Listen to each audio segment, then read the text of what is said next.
Moi, en fait, je vais vous dire une chose, c'est que j'aimais bien plonger dans la boue. Déjà, avec nous, il était surclassé. Il était dans la promotion 86, alors que lui, c'est un 87. Le crack de la promotion, et en plus, c'était un super gars. Mais c'était pas un objectif premier. C'est juste une suite logique quand tu te donnes à fond sur le terrain et quand tu te donnes à fond aux entraînements. Non, c'est Olivier Giroud qui a joué avec moi. C'est pas moi qui a joué avec Olivier Giroud. Non, je Exactement. rigole. Je rigole, je rigole. J'ai répondu à leur connerie, c'est-à-dire j'ai pris un ballon, j'ai dégagé en plein milieu de la tribune. Vous savez, le foot, c'est une pièce de théâtre tous les week-ends. Et sur cet épisode-là, ils se sont vengés sur moi, étant en Ligue 2, pour voir si une sanction de 10 matchs, ça peut passer en Ligue 1. Il faut surtout recontextualiser, c'est-à-dire ils se sont moqués d'un enfant de 13 ans. Déjà, je le trouve meilleur que moi à mon âge. Déjà, je le trouve meilleur que moi. Voilà, il arrive à gérer des grands événements que moi, je ne sais pas si j'aurais géré.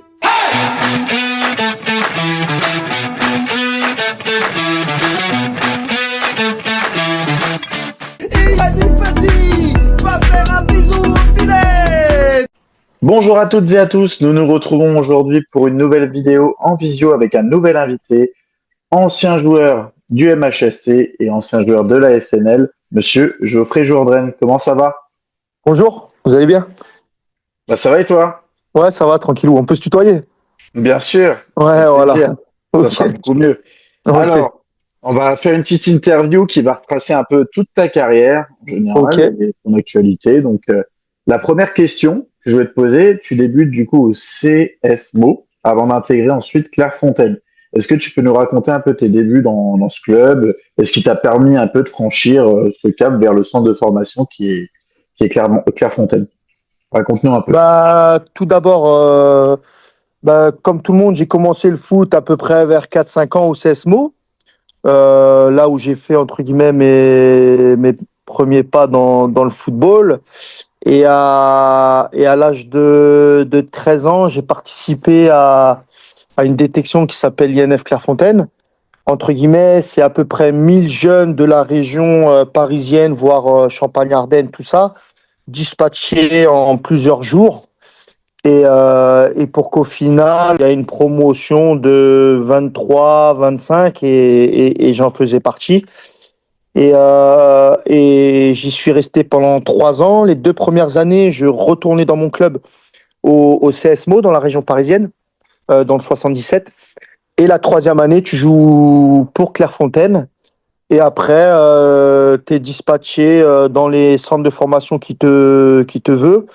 Et moi, j'avais plusieurs choix. Et j'ai choisi Montpellier pendant 5 ans. Et D'ac- après, j'ai continué, j'ai fait toute ma carrière là-bas. D'accord, mais du coup, est-ce que tu as fait tout de suite gardien dès le plus jeune âge ou tu as testé un peu d'autres postes? Non, non, j'ai fait gardien dès le premier âge. Ma mère, en fait, elle m'avait inscrit gardien de but. Et nous, on est très respectueux. Et une fois que j'ai été inscrit gardien de but, et ben, j'ai fini chaque saison. Et chaque saison, premièrement, j'ai pris du plaisir et j'ai franchi les étapes qui avaient devant moi.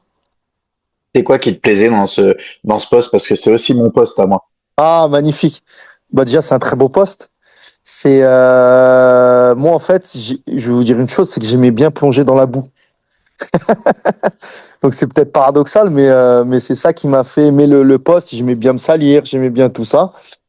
Et voilà, c'était dans la région parisienne, déjà j'étais servi.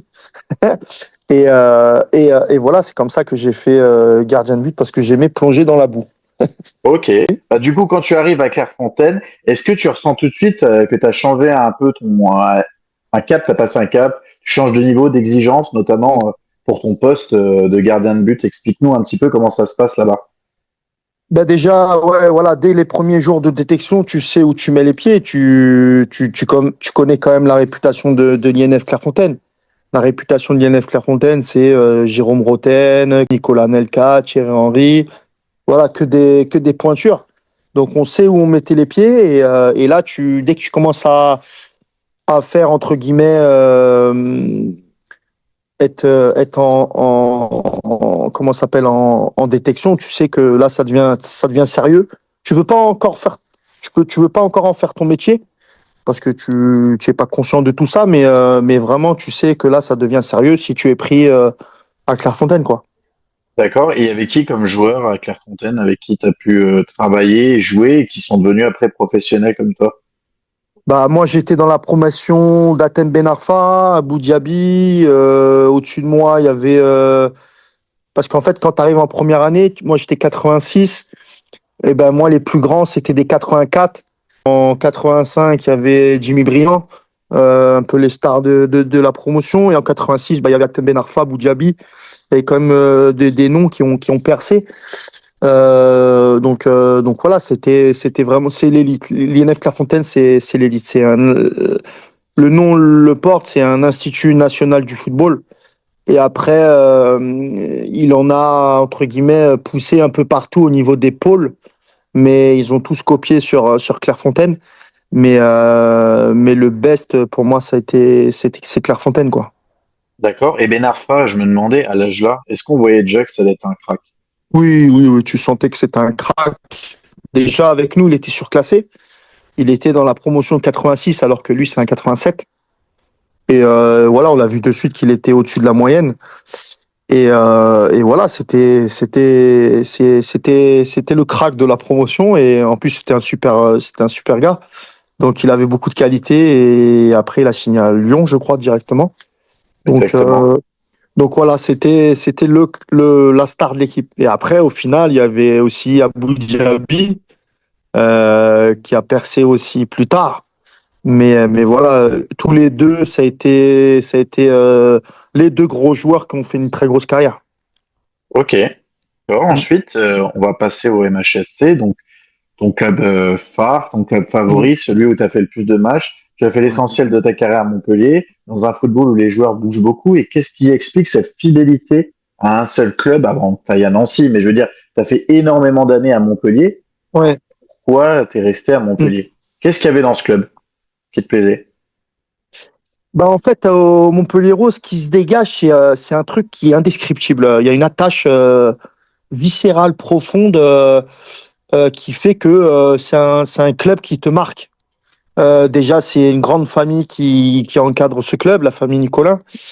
C'est des gens, voilà, super, voilà, malgré un niveau social élevé, super accessibles, super, voilà, qui sont des gens simples, qui parlent crûment, mais voilà, on se comprend, quoi. Il y a pas de, ils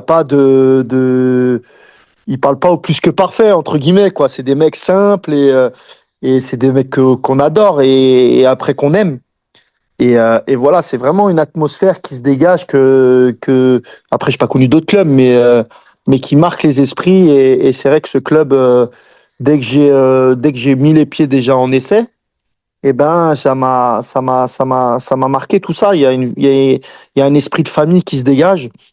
Les pros côtoient souvent les jeunes. Il y a beaucoup de jeunes issus du centre de formation en professionnel. Voilà, il y a tout cet univers qui fait que tu te sens bien et moi, je me voyais pas ailleurs qu'à Montpellier. Parce que Montpellier, je me sentais bien, même si peut-être que j'aurais gagné un peu plus d'argent ou quoi que ce soit, mais c'était vraiment pas ma priorité, c'est être bien dans un club et à Montpellier, je me sentais très bien. Et c'est qui les premières personnes qui t'ont abordé quand t'es arrivé? C'était plutôt le président Loulou Nicolin ou c'était plutôt des joueurs en particulier que tu te rappelles qui sont venus Non, te voir en premier? déjà quand bon, j'ai fait des essais dans plusieurs clubs, donc j'ai pu comparer. T'as Je fait suis allé des au essais où? PSG, je suis PSG? allé au Ok. PSG, à Lens, Saint-Étienne, Auxerre, Sochaux, Lille, Montpellier, Lille, Paris et Montpellier me proposaient le meilleur contrat en jeune, à part le Paris Saint-Germain. Mais Lille et Montpellier me proposaient le meilleur contrat en jeune. Et j'avais fait des essais en une semaine à Lille, où ça s'est pas très bien passé, où ils m'ont pas trop calculé, donc j'ai pas trop aimé. Et à Montpellier, moi qui est de la région parisienne, voilà, j'avais jamais vu de soleil, j'avais jamais vu de palmiers, j'avais jamais vu de mer. Comme je t'ai dit, c'était un club qui faisait beaucoup jouer des jeunes issus du centre de formation. C'était un club qui faisait éclore beaucoup de gardiens de but. Rudy Rioux, Viviani, Pionnier. Voilà, il y avait beaucoup de jeunes gardiens issus du centre. Et moi aussi, à l'âge de 16 ans à l'essai, je m'entraînais avec les pros. Donc, je fais un essai avec les professionnels. Donc voilà, il y avait tous ces petits trucs-là qui ont fait que voilà, tu te sens bien dans ce club-là et où je me suis bien senti pendant ma période d'essai. Et au final, après, ils m'ont proposé quelque chose et il fallait juste négocier deux, trois trucs parce que je partais à 900 kilomètres quand même.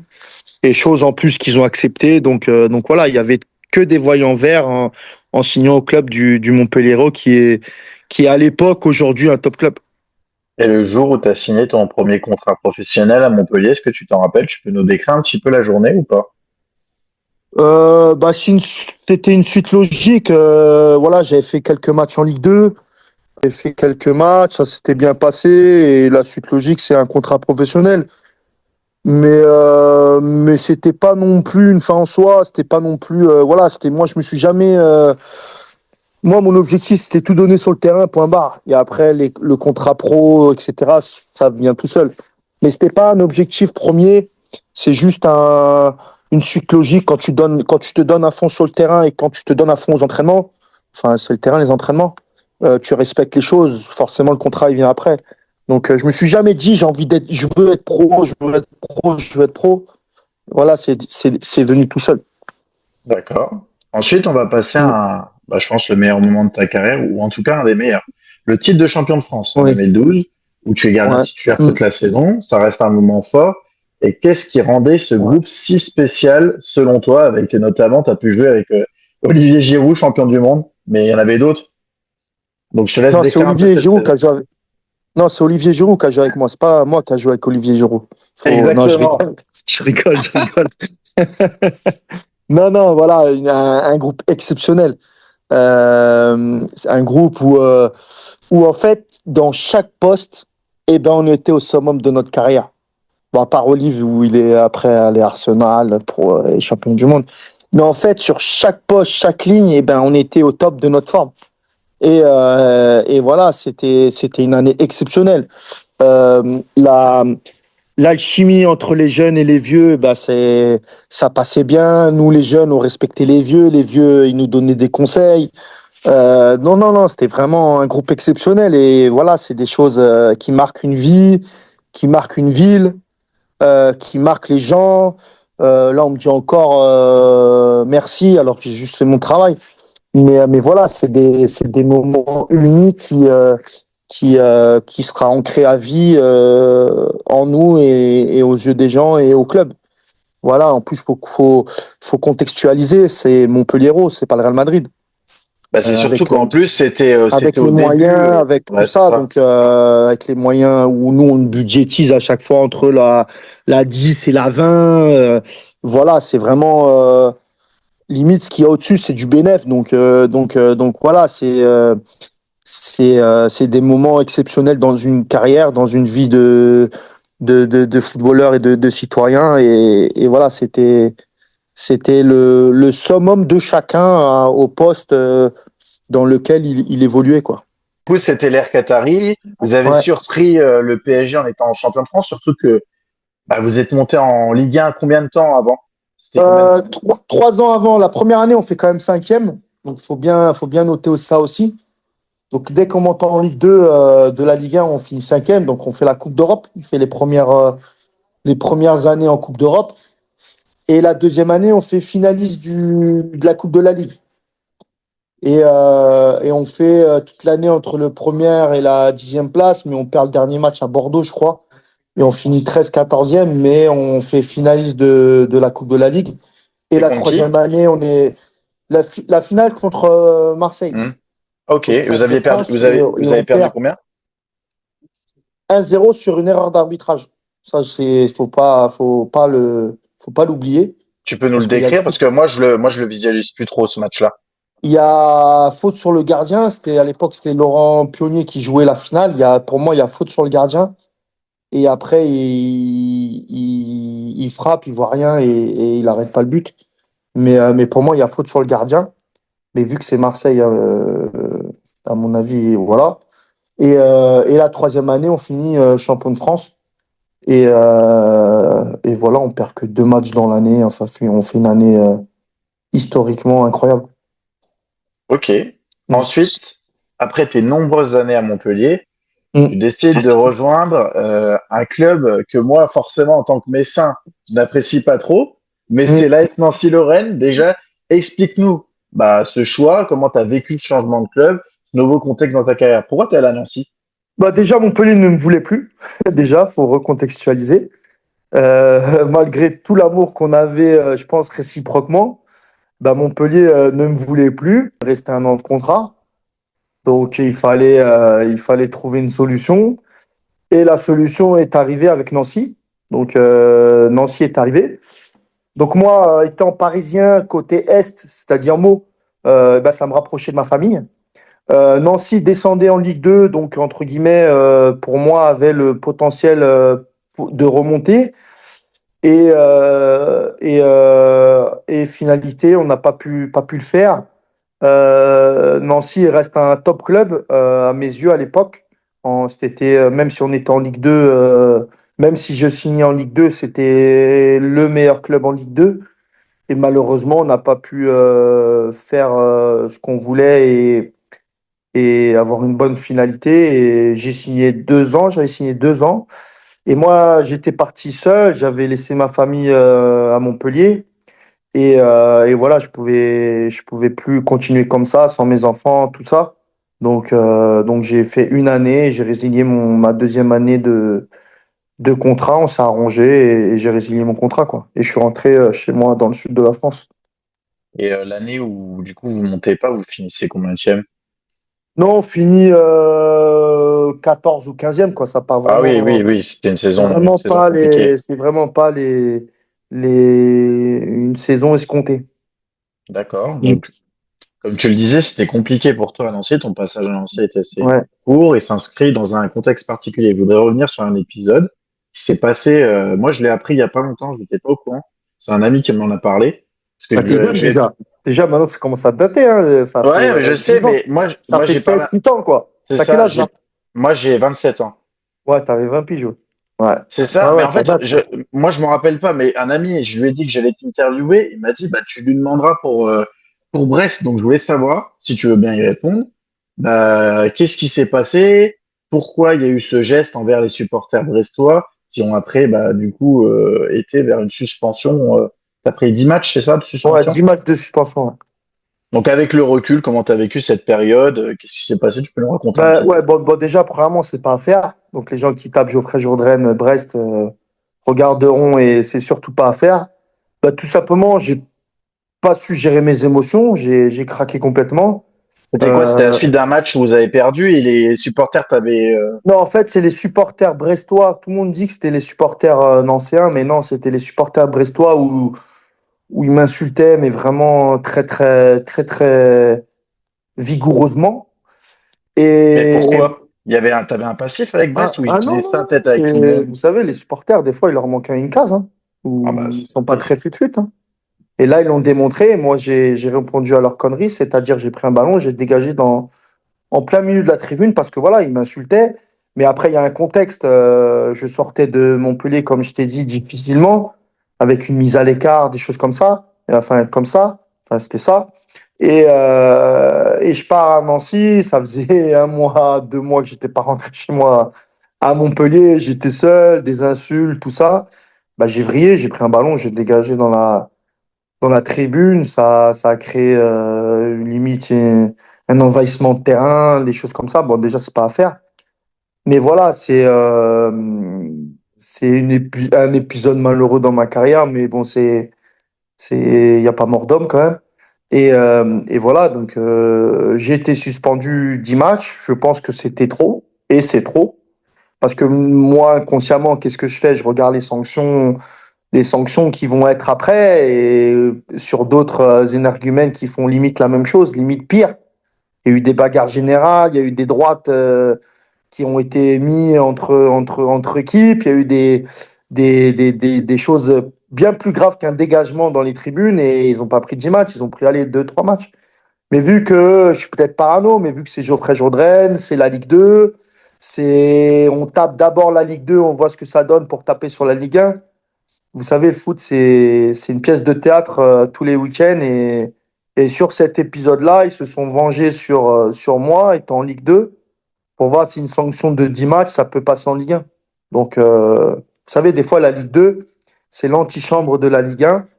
Et ils s'entraînent en Ligue 2 pour faire des choses en Ligue 1. Donc, ça, c'est le monde du foot qui est comme ça. Donc voilà. C'est... Et ton club, Nancy, ils ont réagi comment? Parce que tu leur as un peu expliqué aussi, tu leur as dit, ils t'ont insulté, t'étais aussi pas Ouais, mais eux, forcément ils au sont meilleur pas de là ta pour. forme. Ouais, mais je veux dire, Si, est-ce qu'ils t'ont... on avait fait appel, je me rappelle, on avait fait Ouais, appel, mais ils avaient peur que limite je prenne plus. Donc ouais. on avait accepté Ouais, mais eux, quand ils le t'ont parlé verdict. en privé, ils étaient plutôt à te dire, enfin, je veux dire, à plutôt, comment dire, Me bah, à te soutenir. défendre ou à Oui, plutôt oui, se taire. ils soutiennent leurs joueurs, mais après, des fois, ils ont peur de. Des fois, il y a des sanctions, et si tu fais appel, tous les jeudis, tu peux en prendre plus ou prendre moins. Donc, des fois, tu restes tranquille et tu acceptes, et pour pas que ça prenne plus d'ampleur. Et ils ont plus été dans cette logique-là que. Mais par contre, oui, t'avais été soutenu, tu continues à t'entraîner, tu continues limite à évacuer la sentence, et tu continues à vivre au jour le jour, quoi. Ok. Mm. Ensuite, aujourd'hui, il me semble, tu es entraîneur des gardiens chez les jeunes à Montpellier. C'est Exactement, ça? ouais. C'est C'est ça? exactement. Tu t'occupes de quelle catégorie? Donc moi, je m'occupe de la préformation, c'est-à-dire U14 jusqu'au U17 nationaux. D'accord. Donc Qu'est-ce j'ai qui à te peu plaît? Ça te plaît? Qu'est-ce qui te plaît dans ce rôle de formateur? Maintenant, Moi, bon, déjà, je passe mes diplômes, parce que la carrière ne suffit pas. Il faut, le passé de footballeur ne suffit ça pas fait pas des à- équivalences un petit peu Si ou... on a les premiers diplômes, on nous les donne parce qu'on a tant de matchs, faut avoir plus de 100 matchs. Donc moi, j'en ai 300, je crois. Et ils te donnent juste le premier niveau, entre guillemets, le BMF, ça s'appelle. Et après, tu passes le BEF, c'est-à-dire le brevet d'entraîneur. Entre guillemets, c'est un tronc commun. Et après, tu passes ta spécialité qui est le gardien de but, où tu peux faire foot en salle, où tu peux faire de la préparation mentale, etc. etc. Ben, et moi, j'ai choisi entraîneur du gardien de but. Ça te permet d'être diplômé pour un centre de formation, au niveau du centre de formation. Et chose que j'ai obtenue, chose pas facile, parce que voilà, il faut se remettre dans des dossiers, dans un ordinateur. Moi, j'ai pas été trop à l'école dans ma vie. Donc tout ce qui est dossier, voilà, ça équivaut à un bac plus 2, je crois. Donc c'est vraiment un diplôme chargé. Et voilà, chose que j'ai obtenue. Et après, je mets en pratique auprès des jeunes. Voilà, ce qui me plaît, moi, c'est ils arrivent un peu avec des qualités et encore très très moyens. Et 4 ans après, ben, ils ont un bagage un peu plus étoffé au niveau technique, physique, mental. Et voilà, c'est ça qui me plaît dans le métier d'éducateur. Et voilà, on met une programmation en place, et après, je livre des gardiens à mon responsable qui est entraîneur des U19 N3, où lui, il incorpore le physique, la muscu, tout ça pour essayer de livrer un gardien du centre de formation à notre club en Ligue 2. D'accord, et comment c'est venu que tu puisses entraîner? C'est toi qui t'es proposé à Montpellier ou il y a quelqu'un de Montpellier qui t'a dit, bah écoute, Geoffrey, Non, au départ, avec quand ton tu passes expérience, viens. quand tu passes tes diplômes, il te faut comme prérequis une équipe à 11 au départ. Donc, chose que j'ai demandé à Monsieur Nicolin de m'ouvrir entre guillemets les portes d'avoir une équipe. Donc, il a accepté. Il m'a donné avec Monsieur Beaumian qui est responsable de la préformation et aussi qui a l'équipe U15. Donc, j'étais son adjoint pendant un an. Là, j'étais pas entraîneur de gardien, j'étais adjoint de entraîneur de foot. Et après, il y a eu un poste qui s'est libéré une fois obtenu d'entraîneur des gardiens. Et pareil, là, Monsieur Nicolin m'a proposé de prendre les gardiens de but, enfin le directeur. Et bah, chose que j'ai acceptée parce que c'est un métier qui me passionne, qui me plaît. Et voilà, enrichir les gardiens de but sur le plan intellectuel et pratique, et ben ça me botte bien et je prends beaucoup de plaisir. Bon, eh ben, c'est top. Ouais, La prochaine question, oui. c'était justement sur le poste de gardien encore. C'est le poste de gardien, ça demande une grosse force mentale. Est-ce que Mm. ces épisodes ont pu t'impacter ou au contraire te renforcer dans ta manière d'aborder ton rôle durant ta carrière, les bons comme les mauvais moments? Moi, tu sais, moi, j'ai fait une émission qui s'appelle À la Clairefontaine quand j'avais 13-14 ans. Je sais pas si tu es au courant. Si, je crois que je l'ai déjà vu. Voilà, C'est pas la même émission où il y a une embrouille entre Abu Dhabi justement voilà, il y a et Temba, Ben Arfa. on était jeunes et cons, comme on dit. Et voilà, non, non, mais moi, j'ai toujours été assujetti aux critiques, aux railleries, des choses comme ça depuis l'âge de 13 ans. Parce que cette émission-là m'a fait passer pour quelqu'un que je ne suis pas. Et entre guillemets, moi, j'aimais bien, quand tu es formé aux insultes, aux moqueries à 13 ans, quand tu reçois une insulte à 20, 22 ans, et ben ça glisse. Et moi, je me servais de tout ça justement pour, euh, pour entre guillemets, être plus fort. Et ça m'a rendu plus fort. Je remercie tout le monde de m'avoir insulté sur un terrain de football. Je remercie tout le monde d'avoir mal parlé sur moi parce que ça m'a fait gagner le titre de champion de France, ça j'en suis sûr et certain. Et voilà, il faut vraiment. euh, je suis un peu comme Zlatan Ibrahimovic, il en a parlé, il avait besoin de trouver cette énergie peut-être négative à l'extérieur pour pouvoir lui performer encore plus. Ouais, Et c'était moi, une sorte j'étais, d'adrénaline, c'est ça? voilà, et moi, j'étais dans cette optique-là et j'étais comme ça. Donc moi, bien au contraire, ça m'a plus forgé, ça m'a plus encouragé d'être insulté que, que me faire mal jouer, quoi. Mais quand tu as 13 ans, au début, ça Mm. devait quand même être compliqué. Tu l'as vécu comment, justement, qu'ils mettent cette émission qui te mettait complètement pas en valeur? Non, mais honnêtement, moi, déjà, ça a été tourné quand j'avais 13 ans. Donc Mhm. Et après, ils l'ont mis en ligne combien de temps après? bah après, ça a été diffusé 3 ans après sur Canal+. D'accord. Donc moi, à 16 ans, j'allais à la gare de Montpellier, je créais pas une émeute, je vais pas dire ça, Mhm. mais les gens, ils disaient, ah, c'est Geoffrey de à la Clairefontaine. Ouais, il y avait des gens autour de moi, quoi. À 16 Mhm. ans, tu joues au foot dans les petits villages à côté, et hop, ils disaient, ah, c'est Geoffrey de à la Clairefontaine. Et après, j'ai eu surtout des éducateurs super cool, super, super, pédagogue, c'est-à-dire des fois je répondais et ben il me sortait du terrain, il me disait vas-y va t'asseoir sur le banc. Ça t'évite de répondre parce que tu vas connaître ça dans toute ta carrière et voilà, j'ai été formé aussi aux insultes. Les éducateurs à l'époque, c'était Monsieur Loret, je me rappelle.